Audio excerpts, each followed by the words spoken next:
Is Donald Trump a genuine threat to civil rights in America, or is that just a political talking point? Stay with me, because the answer is more complicated than either side wants you to believe. Today, we're doing something different.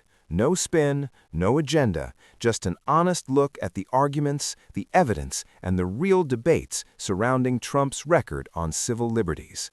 Whether you're on the left, the right, or somewhere in between, this one's for you. Here's the challenge.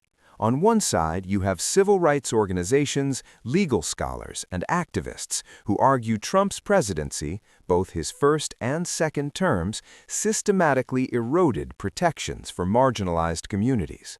On the other, millions of Americans who see those same policies as necessary law enforcement, border security, and free speech protection.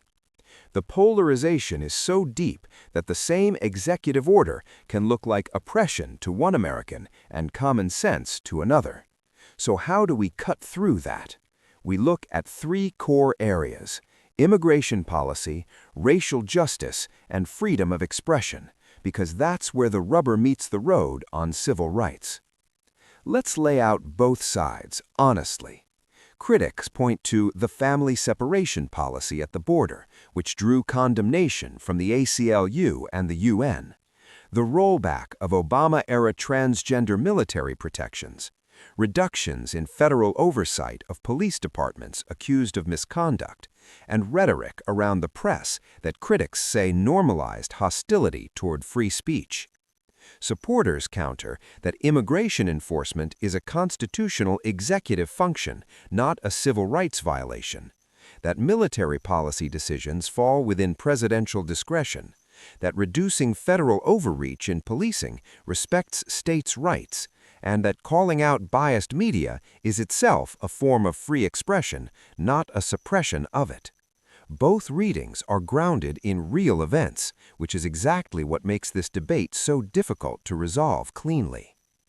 If there's one moment that crystallizes the civil rights debate around Trump, it's the 2017 travel ban, Executive Order 13769, which restricted entry from several majority Muslim countries. Courts initially blocked it, citing religious discrimination concerns. The Supreme Court ultimately upheld a revised version in Trump v. Hawaii in 2018, ruling it fell within presidential authority on national security. Civil rights advocates called it the Muslim ban, a policy rooted in religious animus.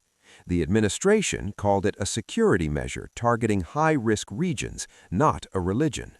That tension between security and equal protection, between executive authority and civil liberties, is the defining fault line of the entire debate, and its long-term implications are still being litigated, both in courts and in the public square. So, is Donald Trump a threat to civil rights? The evidence doesn't give us a clean answer. What it gives us is a genuinely contested question, where your conclusion depends heavily on which values you prioritize and which facts you weigh most heavily. Reasonable people land in very different places, and that's worth sitting with. Where do you land? Drop your perspective in the comments below, respectfully, because good debate matters. And if you want more content that takes the hard questions seriously without telling you what to think, subscribe. We'll see you in the next one.